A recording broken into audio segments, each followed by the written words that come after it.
Good evening all of you. आज जो है हम लोग डायंसीफेलोन को देखेंगे, ठीक है।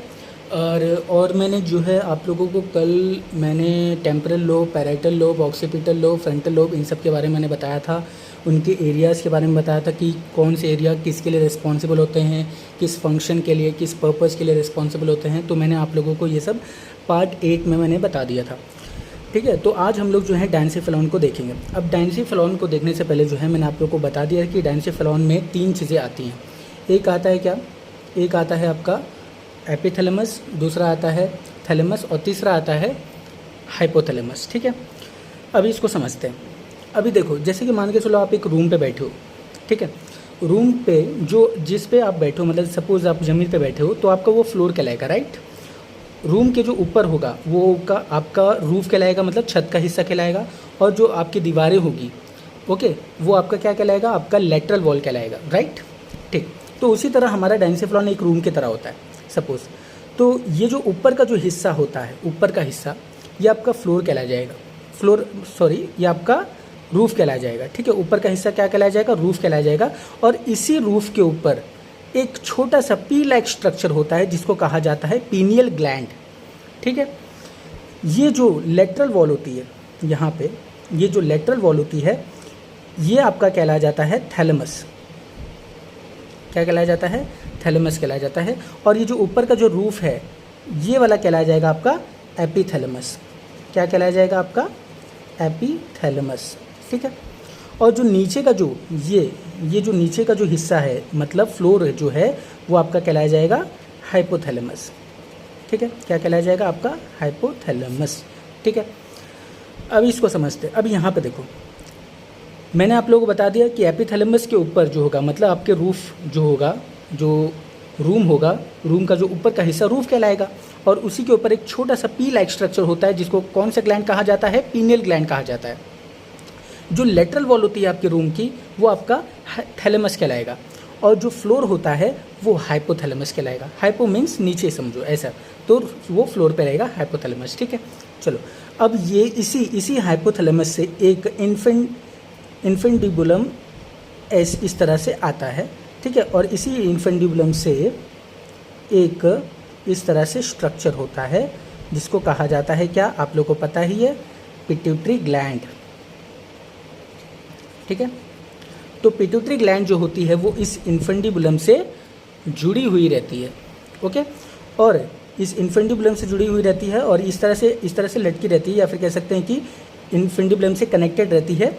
और इसी हाइपोथैलेमस के नीचे ये पाया जाता है, मतलब इन्फेंडिबुलम से जुड़ी रहती है हमारी पिट्यूटरी ग्लैंड। अब देखो, यहाँ पे पीनियल ग्लैंड जो है वो रूफ पर है, ओके। वो कहाँ पर है, रूफ पर है। तो ये जो रूफ पर है, तो रूफ पर मतलब एपिथैलेमस के हिस्से पर है, तो यहाँ पे इसका नाम दे देंगे पीनियल ग्लैंड का हम एपीफाइसिस। क्या नाम दे देंगे इसका, एपीफाइसिस, ओके। और ये जो पिट्यूटरी ग्लैंड है ये हाइपोथैलेमस के नीचे है, ठीक है। तो इसका हम नाम दे देंगे क्या, पिट्यूटरी ग्लैंड का हम और भी दूसरा नाम दे सकते हैं क्या, हाइपोफाइसिस, ओके, क्योंकि ये बॉटम पे आ रहा है, नीचे आ रहा है, ओके। तो ये रहा कुछ इस तरह से पहले जो है कॉमन डिटेल्स, जो कि आप लोग को ऑलरेडी पता है, ओके। चलो, अब इसको जो है एक एक करके समझते हैं। अभी देखो, पहले बात करते हैं किसकी, एपीथैलेमस की। पहले किसकी बात करें हम लोग, एपीथैलेमस की बात करते हैं। यहाँ पे एपीथैलेमस लिखता हूँ मैं, दूसरा पेन ले लेता हूँ, पेन से लिख लेता हूँ।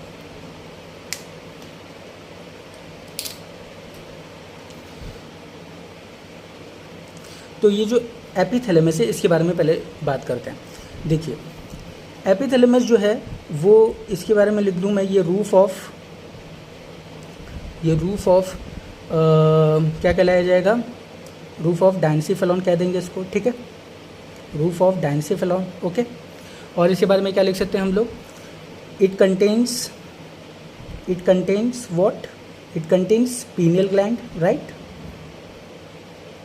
पीनियल ग्लैंड इसी के ऊपर पाया जाएगा, ओके, जिसको एपीफाइसिस कहा जाएगा, ओके। अब देखो, अब एक चीज़ ध्यान से सुनिएगा, मैंने आप लोगों को 3 मेनिंजेस के बारे में मैंने बताया था, राइट।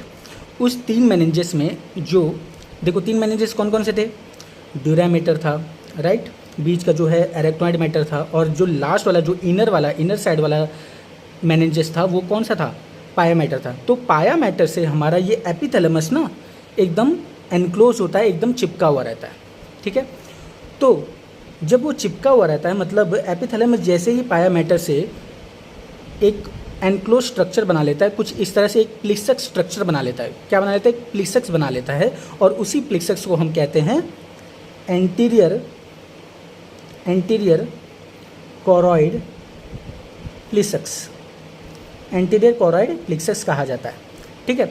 अब ये एंटीरियर कोरॉइड प्लिक्सक्स क्या होता है, ये देखो ये कैसे बना, ये बना एपिथैलेमस और पाया मैटर के क्लोज आने से या फिर उनके अटैचमेंट से ये बना, कौन, एंटीरियर कोरॉइड प्लिक्सक्स, ठीक है।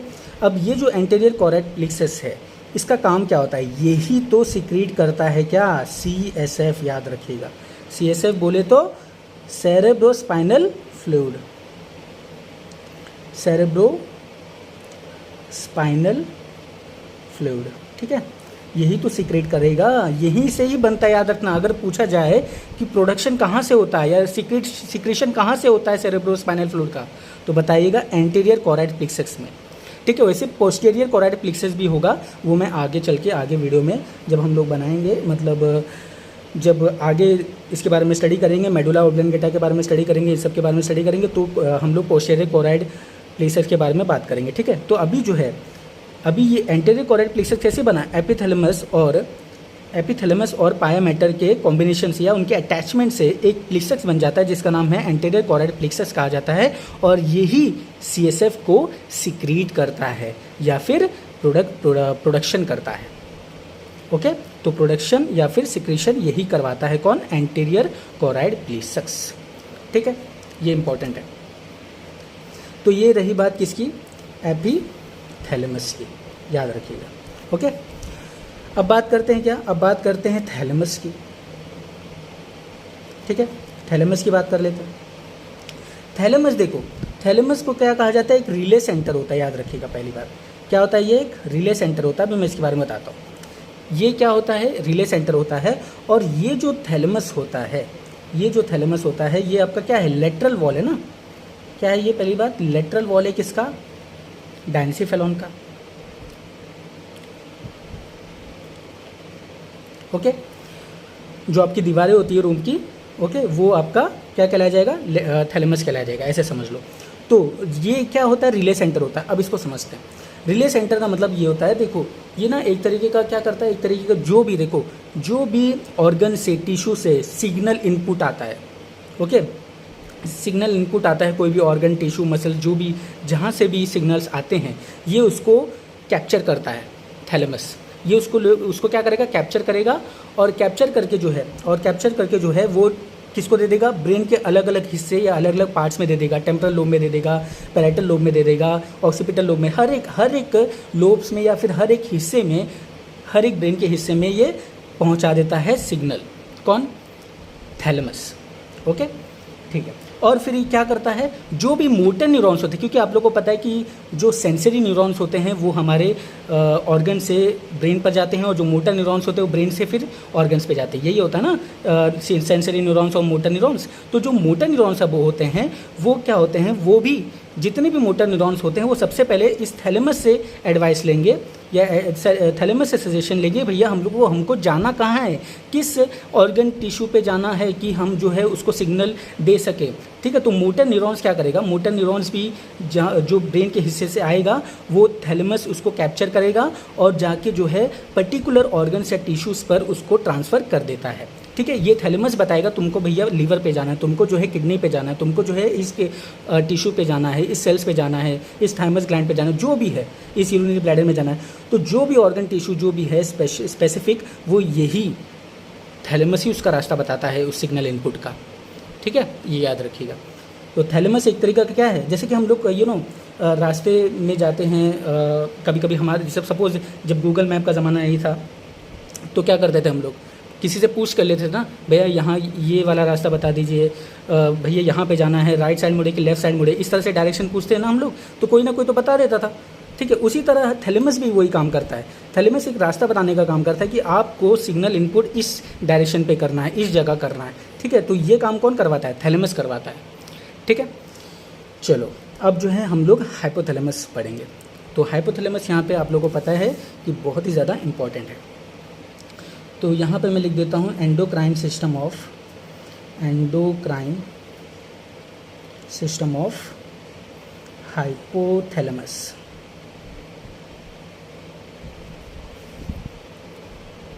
चलो अब इसको जो है समझते हैं। अभी यहाँ पे सबसे पहले देखो, मैं एक डायग्राम बनाना चाहूँगा पहले।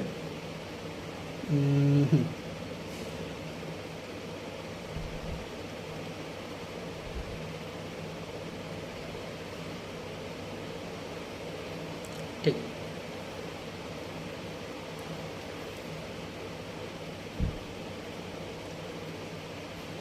तो यहाँ पे जो है देखो, अब ये क्या है हमारा, ये क्या है हाइपोथैलेमस है। ठीक है, ये जो रीजन है ये क्या है हमारा, हाइपोथैलेमस है।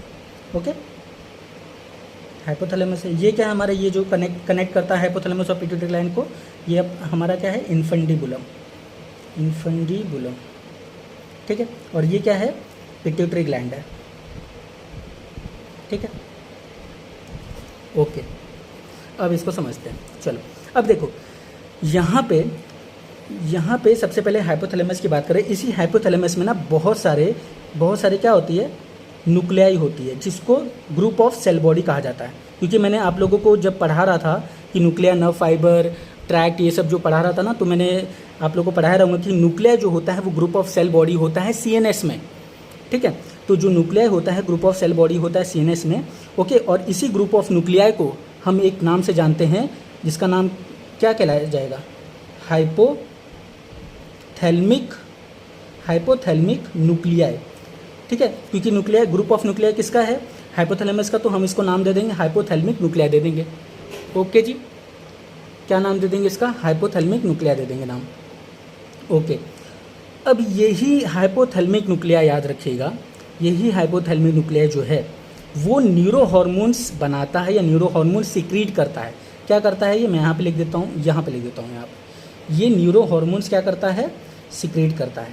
अब ये न्यूरो हार्मोन्स क्या होता है, न्यूरो हार्मोन्स जो होता है वो आपका दिख रहा है ना आप लोगों को, हाँ, न्यूरो हार्मोन जो होता है वो आपका होता है रिलीजिंग फैक्टर। क्या होता है, रिलीजिंग फैक्टर होता है या इनहिबिटिंग फैक्टर होता है। ठीक है, रिलीजिंग हार्मोन कहो या इनहिबिटिंग हार्मोन भी कह सकते हैं। ठीक है, रिलीजिंग फैक्टर और इनहिबिटिंग फैक्टर होता है। यही सिक्रीट करता है कौन, हाइपोथैलेमिक न्यूक्लियाई। क्या सिक्रीट करेगा, न्यूरो हार्मोन्स, जिसको हम क्या कहते हैं, रिलीजिंग फैक्टर कहते हैं और इनहिबिटिंग फैक्टर कहा जाता है। अब इसको ध्यान से सुनिएगा। अभी यहाँ पे जैसे कि मान के चलो कि हमारा ग्रोथ हार्मोन्स है। ठीक है, ग्रोथ हार्मोन्स किसकी वजह से रिलीज होता है, कहाँ से रिलीज होता है ये बताइए, पिट्यूटरी ग्लैंड से, राइट। और पिट्यूटरी ग्लैंड में जो रिलीजिंग फैक्टर होता है वो कहाँ से सिक्रीट होता है, वो इस हाइपोथैलेमस से सिक्रीट होगा, वो इस हाइपोथैलेमस की हाइपोथैलेमिक न्यूक्लियाई से सिक्रीट होगा। ओके, अब यहाँ पे जो ग्रोथ हार्मोन्स रिलीजिंग फैक्टर होंगे, जो ग्रोथ हार्मोन्स इनहिबिटिंग फैक्टर होंगे, वही तो इस पिट्यूटरी ग्लैंड की ग्रोथ हार्मोन्स को कंट्रोल करेंगे। ओके, उसी तरह जितने भी गोनाडोट्रोपिन हो गए, ACTH हो गए, है कि नहीं, मेलानोसाइट स्टिमुलेटिंग हार्मोन, जो भी जितने भी रिलीजिंग फैक्टर्स होते हैं, इनहिबिटिंग फैक्टर्स होते हैं, वो न्यूरो हार्मोन्स कहलाते हैं और इसी हाइपोथैलेमिक न्यूक्लियाई से सिक्रीट होते हैं। ठीक है, याद रखिएगा। अब देखो ये आते हैं, अब ये जो न्यूरो हार्मोन्स है ये ट्रैवल कैसे होकर आते हैं इसको समझते हैं। मतलब ये आते कहाँ पर, इस एंटेरियर, देखो ये वाला हिस्सा जो हो जाएगा आपका, याद रखिएगा, ये एंटेरियर पिट्यूटरी ग्लैंड हो जाएगा। ठीक है, एंटेरियर पिट्यूटरी ग्लैंड। और एंटेरियर पिट्यूटरी ग्लैंड को हम एक और नाम से जानते हैं, जिसका नाम क्या कहते हैं, जिसको हम क्या कहते हैं,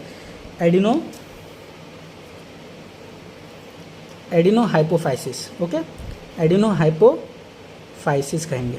ओके, अब यहाँ से जो इस ग्रुप ऑफ न्यूक्लियाई से या हाइपोथैलेमिक से क्या सिक्रीट हुआ, न्यूरो हार्मोन सिक्रीट हुआ।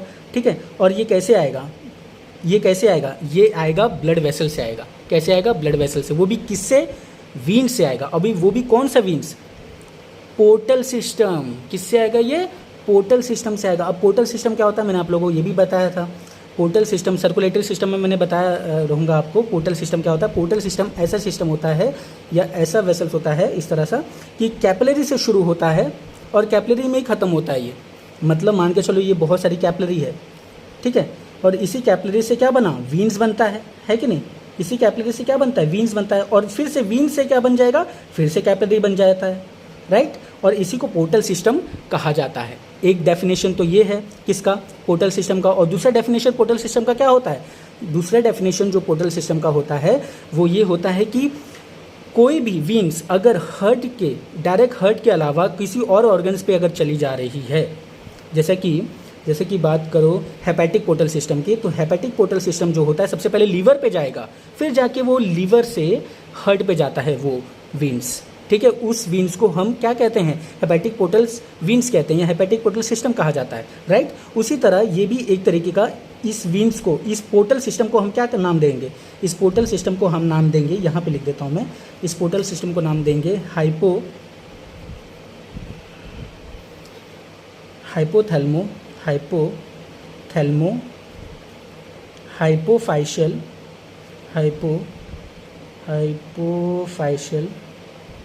हाइपोफाइशियल पोर्टल सिस्टम, ठीक है। हाइपोफाइशियल पोर्टल सिस्टम, ठीक है। इस पोर्टल सिस्टम का ये नाम है, और इसी के द्वारा ही ये न्यूरो हार्मोन्स आते हैं, कहाँ से, हाइपोथैलेमिक न्यूक्लियाई से, क्योंकि हाइपोथैलेमिक न्यूक्लियाई यही सीक्रेट करेंगे न्यूरो हार्मोन्स, जो कि रिलीजिंग फैक्टर और इनहिबिटिंग फैक्टर कहलाएंगे, और इसी पोर्टल सिस्टम के थ्रू आते हैं, जिसका नाम क्या है, हाइपोफाइशियल पोर्टल सिस्टम। और कहाँ पे चले जाते हैं, इस एंटीरियर पिट्यूटरी ग्लैंड में, ओके। कहाँ पे चले जाते हैं, इस एंटीरियर पिट्यूटरी ग्लैंड में चले आते हैं फाइनली, ओके। तो ये रही बात पूरी किसके लिए, एंटीरियर पिट्यूटरी ग्लैंड के लिए, मतलब एडिनो हाइपोफिसिस की बात हो रही है, ठीक है। मतलब इतना कवर हम लोग ने कर लिया सपोज, ठीक है। अब यहाँ पे अगर हम पोस्टीरियर पिट्यूटरी ग्लैंड की बात करें तो इसमें 2 न्यूक्लियाई आते हैं, याद रखिएगा, इसमें 2 न्यूक्लियाई प्रेजेंट होते हैं। एक जो न्यूक्लियाई होता है, सपोज ये जो न्यूक्लियाई है, इस न्यूक्लियाई का नाम क्या है, पैरावेंट्रिकुलर न्यूक्लियाई, ठीक है। और इस न्यूक्लियाई का नाम क्या है, इस न्यूक्लियाई का नाम है सुप्रा ऑप्टिक न्यूक्लियाई, ठीक है, सुप्रा ऑप्टिक न्यूक्लियाई। अब देखो ये जो पैरावेंट्रिकुलर न्यूक्लियाई है, एक न्यूक्लियाई ये वाला पैरावेंट्रिकुलर न्यूक्लियाई है, और दूसरा वाला ये है जो ये क्या है, सुप्रा ऑप्टिक न्यूक्लियाई है।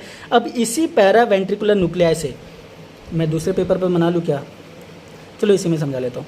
इसी पैरावेंट्रिकुलर न्यूक्लियाई से एक हार्मोन बनता है, एक हार्मोन सीक्रेट होता है, एक हार्मोन बनता है, याद है, मैंने बोला, सिंथेसाइज मैंने बोला, याद रखिएगा कि जो ऑक्सीटॉक्सिन और वैसोप्रेसिन या फिर एडीएच, जो ये 2 हार्मोन्स जो होते हैं ना, वो इसी न्यूक्लियाई से द्वारा बनते हैं, मतलब इस हाइपोथैलेमस में बनेंगे, याद रखना, हाइपोथैलेमस में बनते हैं, और ये जाके यहाँ पे इस पोस्टीरियर पिट्यूटरी ग्लैंड पे स्टोर हो जाते हैं ये दोनों हार्मोन्स, कौन से, ऑक्सीटॉक्सिन और वैसोप्रेसिन या फिर एडीएच, ठीक है। अब देखो ये मैंने 2 न्यूक्लियाई पहले तो मैं ये इसको मैं क्लियर कर देता हूँ। ये वाला न्यूक्लिया कौन सा है, पैरावेंट्रिकुलर न्यूक्लिया है। ये वाला कौन सा न्यूक्लिया है, ये सुप्रा ऑप्टिक न्यूक्लिया है, ठीक है। ये जो पैरावेंट्रिकुलर न्यूक्लिया है ये क्या बनाता है, ये बनाएगा ऑक्सीटॉक्सिन। पैरावेंट्रिकुलर न्यूक्लिया क्या बनाएगा, ऑक्सीटॉक्सिन बनाएगा, और सुप्रा ऑप्टिक न्यूक्लिया क्या बनाएगा, ये बनाएगा वैसोप्रेसिन या फिर एडीएच, ठीक है, ओके। ये 2 न्यूक्लिया का फंक्शन हो गया। अब सवाल ये भी बनता है कि ये तो भैया इनके न्यूरो हार्मोन्स तो चलो यहाँ से इस पोर्टल सिस्टम से आ रहे थे, लेकिन अब ये वाले जो 2 हार्मोन्स जो सिंथेसाइज हो चुके हैं, अब इस पोस्टीरियर पिट्यूटरी ग्लैंड पे कैसे आएंगे, इसको समझते हैं, ठीक है। तो ये आएंगे कैसे, यहाँ से देखो, इस न्यूक्लिया से एक लंबा सा क्या निकलता है, एक्सॉन, ठीक है। और ये क्या है, सिनेप्टिक नॉब है, ओके। यहाँ से भी एक, इस न्यूक्लिया से भी, मतलब इस सुप्रा ऑप्टिक न्यूक्लिया से भी एक लंबा सा न्यूक्लिया, इस लंबा सा क्या निकलेगा, एक्सॉन निकलेगा, और यहाँ पर भी इसके पास भी क्या होगा, सिनेप्टिक नॉब होगा, ठीक है। इस लंबे वाले, याद रखिएगा, इस लंबे वाले एक्सॉन को हम क्या कहते हैं, हैरिंग्स बॉडी कहते हैं, याद रखना, क्या कहते हैं उसको, हैरिंग्स बॉडी होते हैं, एक साइंटिस्ट थे, इन्हीं के नाम से पढ़ा है ये, हैरिंग्स बॉडी, ओके। एक बार और मैं रिवाइज करवा देता हूँ। पैरावेंट्रिकुलर न्यूक्लिया जो होता है, ये वाला न्यूक्लिया जो है पैरावेंट्रिकुलर न्यूक्लिया है सपोज, और ये पैरावेंट्रिकुलर न्यूक्लियाई जो है ये कौन सा हार्मोन बनाएगा, ऑक्सीटॉक्सिन। कौन सा हार्मोन बनाएगा, ऑक्सीटॉक्सिन। और ये जो सुप्रा ऑप्टिक न्यूक्लियाई है ये कौन सा हार्मोन बनाएगा, ये बनाएगा वैसोप्रेसिन। ठीक है, अब ये दोनों हार्मोन जो है मतलब जो ऑक्सीटॉक्सिन है और जो वैसोप्रेसिन है वो इस ही नर्व्स के द्वारा या एक्सॉन के द्वारा जो है आएगा कहाँ पे, इस पोस्टीरियर पिट्यूटरी ग्लैंड पे आ जाएगा। ठीक है, और पोस्टीरियर पिट्यूटरी ग्लैंड को एक और नाम से जानते हैं क्या, न्यूरोहाइपोफाइसिस। ठीक है, न्यूरोहाइपोफाइसिस। ठीक है, तो कौन कौन आ जाएंगे इन दोनों में, ये दोनों में मतलब इस पोस्टीरियर पिट्यूटरी ग्लैंड में कौन से दो हार्मोन्स आ जाएंगे, ऑक्सीटॉक्सिन एंड वैसोप्रेसिन या एडीएच। ठीक है, ओके, ये दोनों हार्मोन्स आ जाते हैं इस पोस्टीरियर पिट्यूटरी ग्लैंड में या न्यूरोहाइपोफिसिस में। किसके माध्यम से, इस नर्व्स के माध्यम से या फिर इस न्यूरॉन्स के माध्यम से। और इनके जो न्यूरॉन्स होते हैं, न्यूरॉन्स का जो एक्सॉन होता है वो सबसे लंबा एक्सॉन होता है और इस लंबे एक्सॉन को हम कहते हैं हेरिंग्स बॉडी कहा जाता है। ठीक है, और इस न्यूक्लियाई को हम कहते हैं पैरावेंट्रिकुलर न्यूक्लियाई जो कि ऑक्सीटॉक्सिन सिंथेसाइज करता है। ओके, और ये वाला जो न्यूक्लियाई होता है सुप्रा ऑप्टिक न्यूक्लियाई, ये किसको सिंथेसाइज करेगा, किस हार्मोन को, वैसोप्रेसिन को या फिर एडीएच को। और ये दोनों हार्मोन जैसे सिंथेसाइज हो जाते हैं इस हाइपोथैलेमस में, ये इस एक्सॉन के द्वारा जो है आ जाते हैं इस पोस्टीरियर पिट्यूटरी ग्लैंड में। ठीक है, तो ये रही पूरी कहानी किसकी, डायेंसीफेलॉन की। सो आई होप डायेंसीफेलॉन आप लोगों को समझ में आया होगा। So thank you so much all of you. अब जो है कंटिन्यू करेंगे इसके आगे हम लोग जो है मेसेंसिफेलॉन को, then we will continue about the और क्या क्या बचा है, हिंड ब्रेन बचा है, रोबेंसिफेलॉन बचा है। ठीक है, तो रोबेंसिफेलॉन में भी दो चीज़ बचे हैं, माइटेंसिफेलॉन बचा है, माइलेंसिफेलॉन बचा है। ये सब मेडुला ऑब्लिंगेटा, सेरेब्रम, सेरेबेलम, पॉन्स जो भी हैं वो सब बचा है। फिर हमारा जो है ब्रेन्स ख़त्म हो जाएगा, फिर हम लोग स्पाइनल नर्व्स वगैरह में या फिर क्रैनियल नर्व्स वगैरह में पहुँचेंगे। ठीक है, so thank you so much all of you.